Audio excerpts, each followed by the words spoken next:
introduce our next speaker for the panel this morning, Sheila Spangler.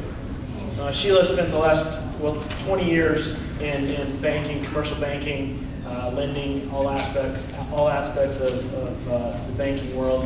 And the last 6 years, she has her company is Capital Strategies. And what she's going to talk about today is how to determine your unique selling proposition. And I just went through this process with our company, and all we do is fix computers and networks. I mean, how different can we be? How exciting is that? And really, it took some real whiteboarding, and we did a couple focus groups, and we found that people just want it to be simple. We're technically qualified, so that's a given. We're just going to come in and make it simple. We're just going to fix your stuff. Tell us what needs to be done, and we'll do it. And that's really we found that a lot of our competitors will just talk over your head. And if you as a customer loses sight of what we're trying to talk about, we're talking about too many widgets, you'll just say no. So anyway, give a welcome to Sheila Spangler, Capital Strategies.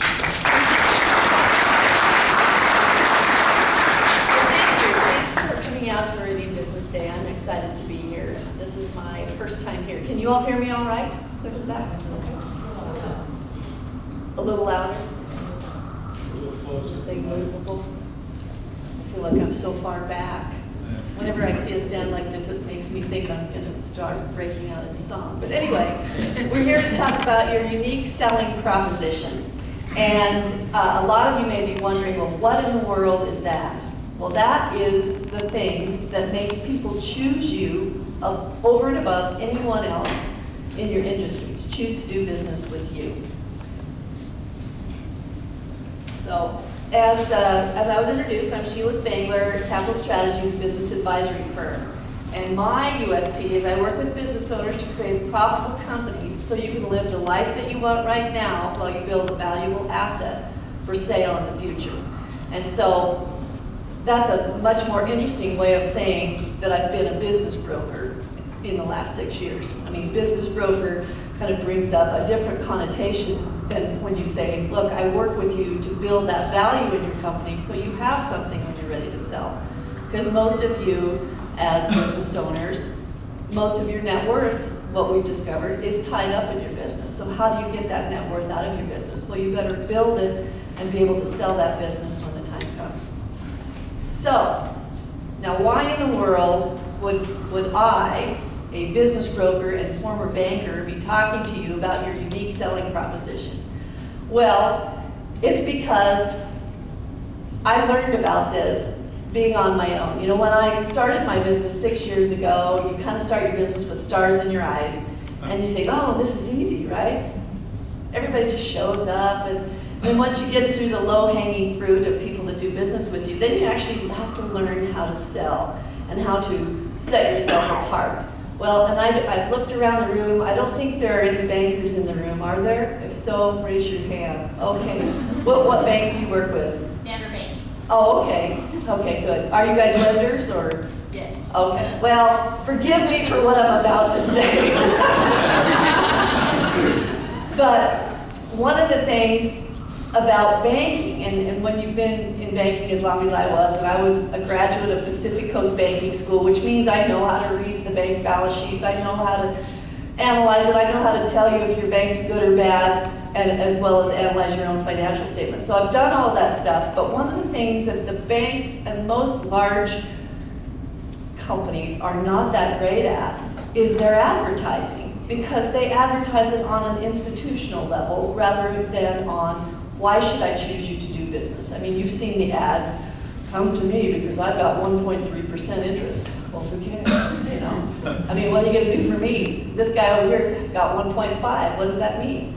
Well, but it's not their fault. In a lot of cases, there's regulations that require them not to be too interesting. But it is my desire, I'm gonna throw this out to the bankers in the room, that someday, here's an example of a bank USP that I'd like to see. We promise to be there when you need us, understand your business, and make your service hassle-free. We guarantee it. If for any reason you don't believe you've received this service, contact us and we'll send you a letter of apology along with $100 for your trouble. Now that's a USP I'd like to see in that. So anyway, see what you can do over at Better Bank. Well, first of all, as when I was a banker, you know, I think you see business owners from a different focus than you do when I'm now. I feel like I'm on the same side of the table as business owners. When I was a banker, there's that big desk, and I've got all the power, right? You're coming in, oh, please, give me the loan. Well, as someone that works on your side to build value in your company, we have to really get to know each other and work together. And so with that, I feel like I understand business owners because I are one now. I wasn't one before. But it is a whole different perspective, and I have a great difference of opinion about how things work. So when I learned, and I spent thousands of dollars and hours of time, you know, learning about how am I different? Why would someone choose me over all of the other choices out there? People that have been in business longer. You know, how do I set myself apart based on that? So, just move my slide here. So who you are and why you should care.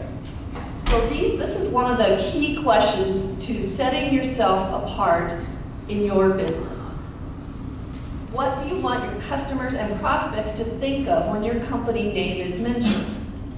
I mean, they're saying something right now. You may or may not know what it is. And if it's not, if you do know what it is and it's not what you want, how do you go about changing that? That's what doing this work of developing your unique selling proposition is all about. And before I forget to tell you, I've got some things, some worksheets that I didn't bring and print out for you, but I can email them to you, they're PDF.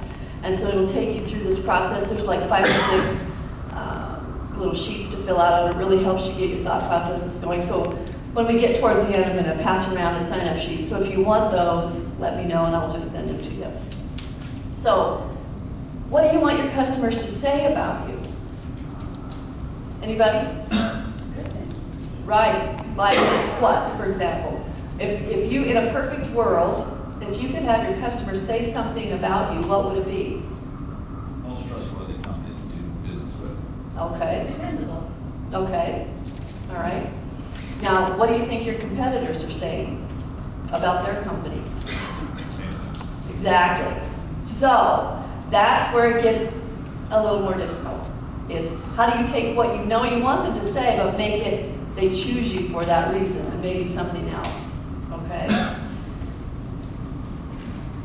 Why do your customers buy from you? What is unique about your business? What problem do you solve, and what pain do you eliminate?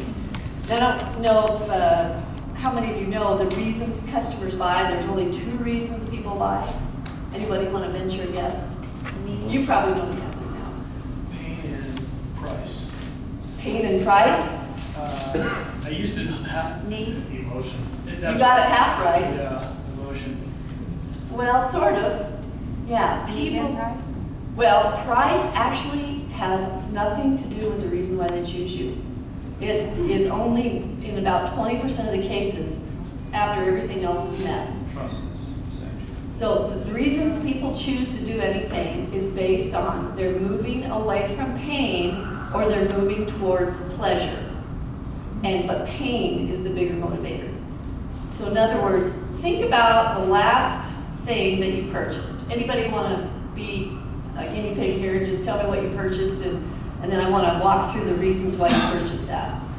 Anybody? Guinea pig? Okay. How about some new worksheets? Some new worksheets. What kind of work, what do you do? What's your job? Well, for waiting tables part-time. So you need some comfortable shoes. Yeah. So what made your decision to buy the shoes you bought? The other ones were worn out, my back was hurt. Okay, okay. So now did price have anything to do with it? Not really. Okay, that was a great example. So she bought shoes that were comfortable because she's on her feet all day and she needs something to keep her back from getting hurt. So What about anybody else buy a big ticket item, like a car or a house or a building, anything like that? Linda, I know you bought a building. So what was your reasons for buying that building?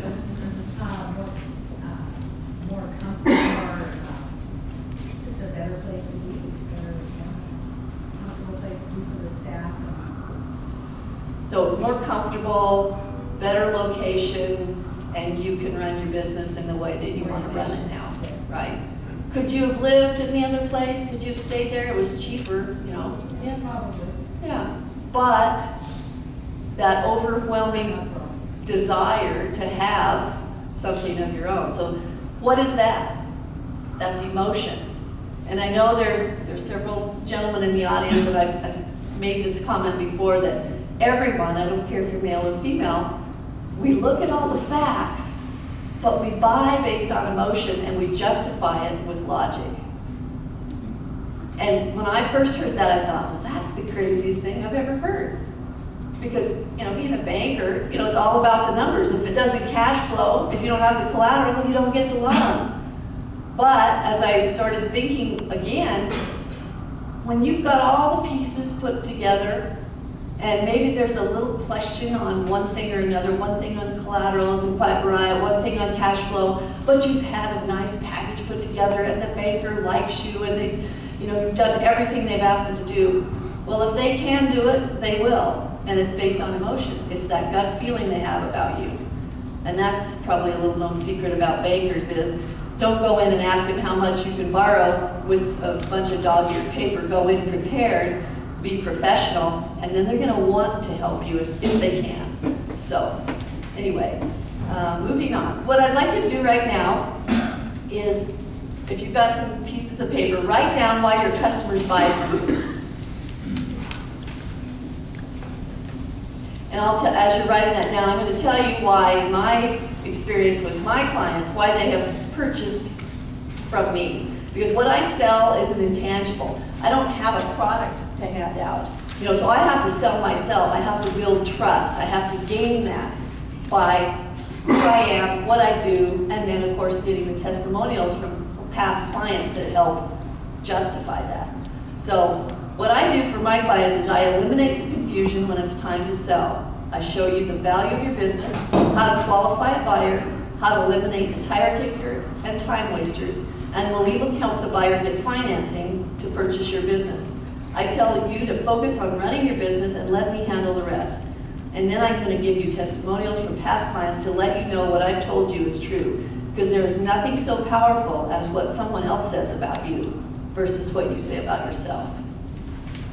Okay, so anybody want to share about why, some other reasons now that you kind of heard why people might buy from you over your competitors? In the very far back, and you can speak loudly if you can. Okay, number one would be trust. 2 would be familiarity. 3 would be service, and 4 would be problem solving. Okay, and could your competitors say the same thing? They could say the same thing. Okay, so that's not unique to you. So you're definitely going to need some of my handouts here to work through. Okay. You've got to take what you've got and think about it in a different way. Put yourself in your customer's shoes, right? Everybody says, you know, Walmart, the reason what Walmart sells is low prices and convenience. Well, that works for them, but not everybody can be Walmart, right? So we've got to somehow find the value that we provide that no one else does and communicate that to our customers and prospects so they can choose us to do business with. Okay, so what do your customers receive as a result of doing business with you? This is how you take those statements that are common to everyone and say, all right, because they did businesses with me, what do they get from me that they don't get from my competitor over here?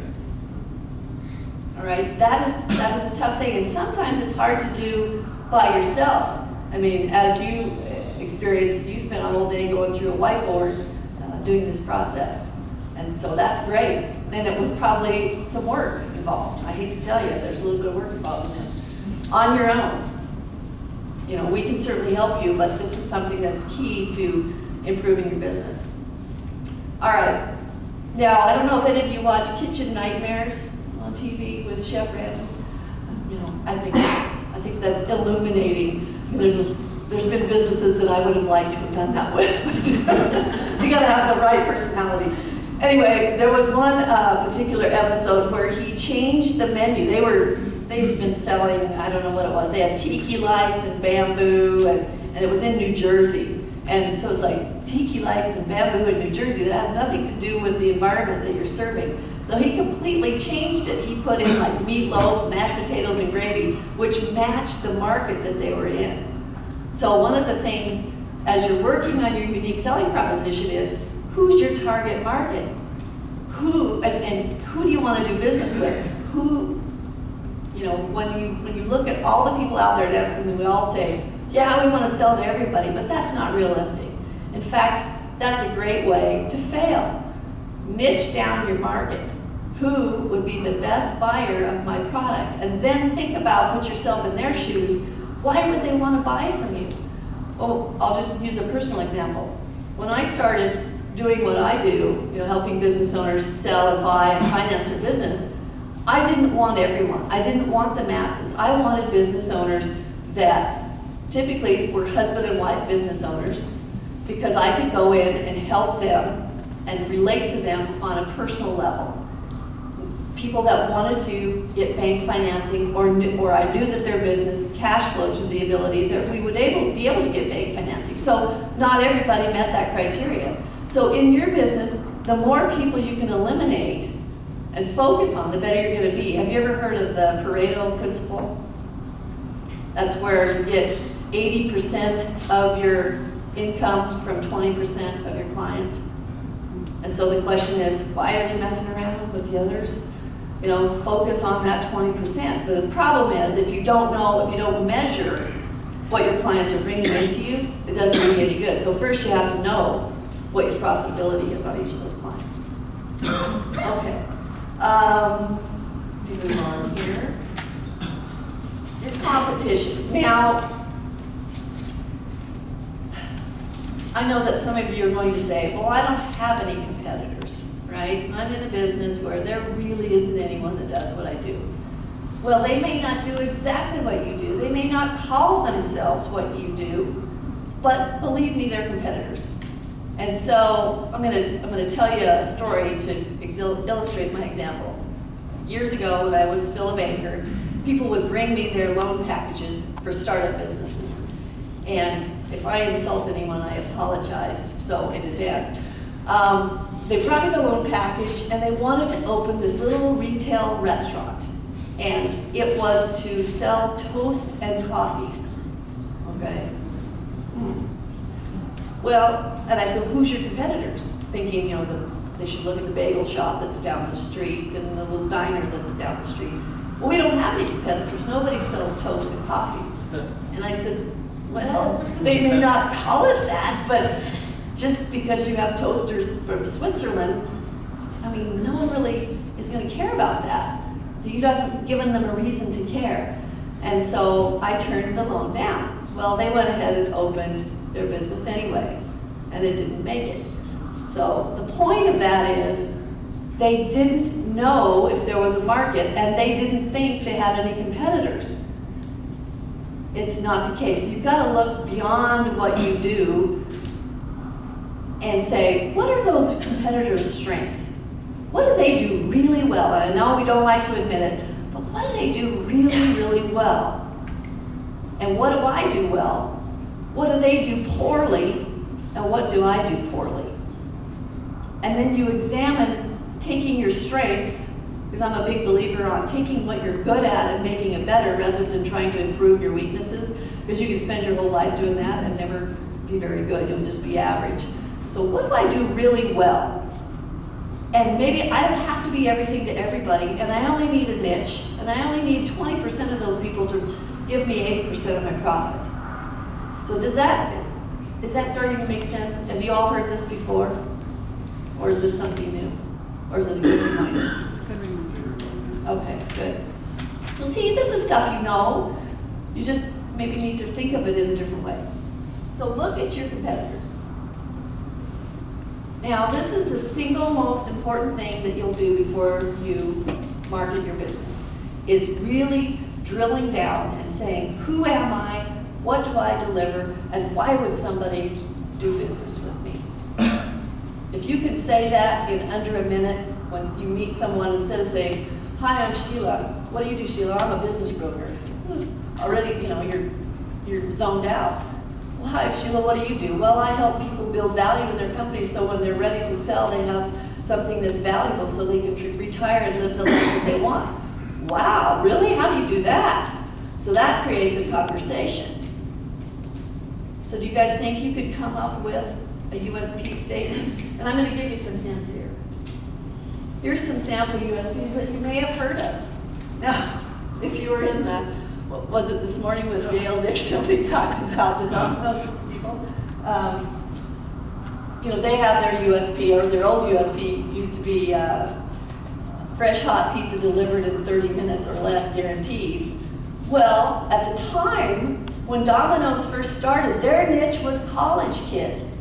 And college kids didn't have a lot of money, and they really didn't care what it tasted like. They needed fresh hot pizza at a certain price quickly. So that worked until somebody got in a wreck, and then they had to change their USP. So what I'm saying is it's okay to change your USP as your business changes, as your focus changes, but you've got to start somewhere. Who are you to what person? And so who can tell me what the first one is? What company is that? Right. Second one, any guesses? You can't talk. Homer. Send out cards, yes. And the last one, NyQuil. So see how integrated it is with their brand? You don't even need to see the brand to know what they're delivering. This is their benefit statement. And I'm not saying you need to have it in a cute little fast thing, although if you can, it's better. But it might take you a minute or two to say it. But say something in a way that is a benefit, not a feature. If you are a real estate agent, well, what do? I sell houses. Okay, how exciting. Well, there could be something much better. I help people find the home of their dreams, or whatever that is. I mean, you'd have to work on it for your niche market. If you're dealing in upper end homes, your USP would be different than someone that's dealing in starter homes.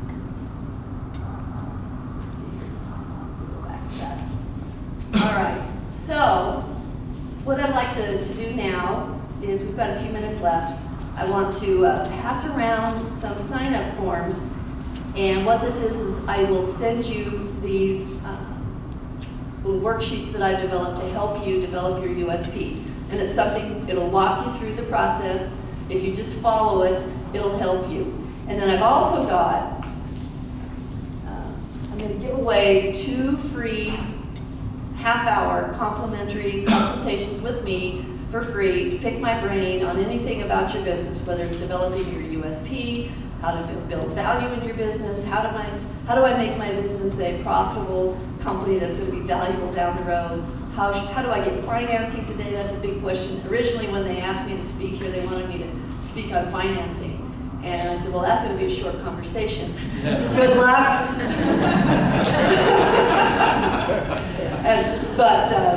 So I said, well, okay, let me speak on something else. Let's talk about how to build value in your business. And I can tell you that when you're building value in your business, it shows up in your bottom line. I mean, the only reason, in my opinion, to do this kind of stuff is because it leads to profit. I mean, we don't do it just because it's fun or you have nothing better to do. It's about driving that bottom line. And so if you can stand out from your competitors, then not only will your banker notice it and provide the funding that you need, but you may not even need the funding because you're going to have a herd of people following you to do business with you. And that's what it's all about, because down the road, you own your business today, but what is your plan in the future? What's your plan? Are you going to build it to sell it? Are you going to build it and just shut it down when the time comes? I mean, as Corey Smith said earlier today, and what Stephen Covey says, is build or begin with the end in mind. How many of you started your business and didn't think about how you're going to get out of it? Thank you for being an honest man. But now you know that it's all about value, and what value are we providing to customers, and what's that gonna do for me today and in the future? Because there's two different kinds of businesses. There's one where you just have what's called now money, and the other has future money. The best kind have now money and future money, which means you're building an asset that can survive without you, that generates an income stream. So when you sell it, you've already had the benefit of all of those years, plus you get that big chunk of cash at the end. And that's what I'm passionate about, is helping business owners figure out what their business can really be. It's not easy, there's work to do. I've looked for the easy button. I'm sorry to say I haven't found one. If anybody has found it, let me know, because I'm signing up to buy whatever you've got. But anyway, let me pass these around. And also, Stacy, would you mind passing that back? Passing this around. Sign it up if you're interested. The other thing I'm going to do, just kind of at random, just because. Sheila, tell them what you want on the list. Oh, okay, thank you. On the list, your name, address, email, phone, and then why I should choose you to have a meeting with me to give you all of my information in my head for the half hour. So And what if they don't want to share that on the list? Thank you, Stacy. If you don't want to share that On the with prompter. everyone, you can just write it on the back of your business card and hand it to me or Stacy on the way out. So if you don't want to share what your reason is, that's fine. But anyway, then I've got a couple of books here that I was going to give you, and I'm just going to pick at random, or maybe I should take someone that's really, really interested and can stand up and tell me why they should deserve to have this book. That might be fun, to say why you should deserve to have this book. I'll tell you what it is. It's called Uncensored Sales Strategies, and it's the author is Sidney Biddle-Barrows and Dan Kennedy, and I had the privilege of contributing a chapter to this book. And so I don't know if any of you know who Sidney Biddle-Barrows is. Anybody? Linda knows, but you can't say. Anyone else? Well, this is going to be a little risque, but on the back of the book it says "Sex Sells," and it's not about selling any sex industry, but what she's talking about is how to make your business interesting so people choose you. And Sydney was known as the Mayflower Madam. I don't know if you remember in the 80s. She ran a escort service in Manhattan. She got caught eventually and had to give up the business. But she's actually brilliant when it comes to a business. So if you read this book and you think about your business, is how can I give my customers an experience that they will never forget and tell others about and come back to see me?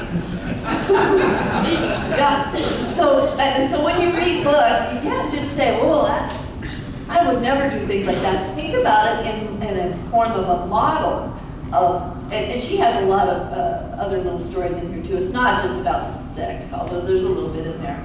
And my chapter is not about sex either.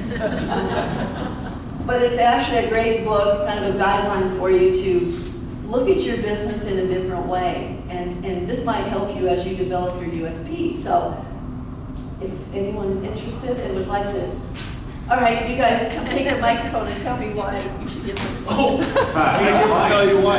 Yeah. Well, I wanted to have the Hooters girls passing out rubber chickens at the smokeout a while back, but Brandon said that was inappropriate. Apparently, he's not very brilliant. I have any other good reasons. I really like to think outside the box. Okay. Well, my reason for wanting this book is very simple. I read a lot of material and gather information to help others in our community to build their businesses. So hopefully that does it. Okay. And Chris, who are you? Chris Petty with Coffee News. Thank you. Oh, okay. Anybody else want to get in the competition? I did. Let's make it interesting. We've got a few minutes here. Well, I deserve that book more than anyone else in this room. I have worked very, very hard for the last year, studying, retaining the information I had to study, and I had no social life, didn't have any fun, and now I'm having to learn to sell and work. So I need the prep book to get me ready. And tell us who you are and what you do. Good. Thank you. I'm Victoria with Clear, your internet provider. Sweet. Anybody else? Okay. Guess what? You're all gonna get one.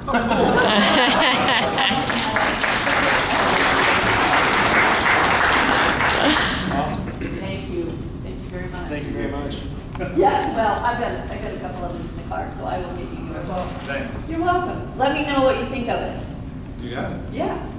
All right, any other questions about developing your USP? Building your business? Why you should do it? Okay. Anybody have a USP they want to share? What's that? Anybody have one they want to share? Oh, as we've been sitting here, has anyone been able to come up with a USP based on what we talked about that they'd like to share? Guys. Nobody wants to be brave. Okay. Well, I'm finished a little bit early. I'm wondering if I left something out, but apparently not because we're at the end of the slides. So thank you for joining us today, and I hope this was valuable to you. Thank you.